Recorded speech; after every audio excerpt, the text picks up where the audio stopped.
വിചാരിച്ചു. സാധാരണ നമ്മളിന്ന് വന്നിരിക്കുന്നത് ബാക്കിയുള്ള ഫിനിഷ്.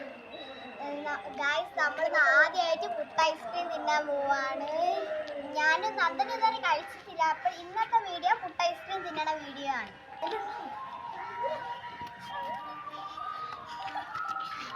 ഗൈസ്, അപ്പൊ ഇതാണ് നമ്മുടെ സാധനം.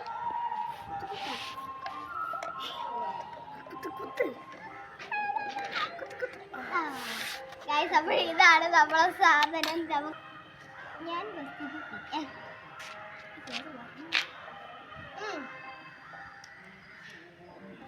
കൊള്ളാം ഗൈസ്. അപ്പോൾ നല്ല ടേസ്റ്റ് ഒക്കെ ഉണ്ട്. നിങ്ങൾ കഴിച്ചിട്ടുണ്ടെങ്കിൽ കമന്റ് ചെയ്യണേ.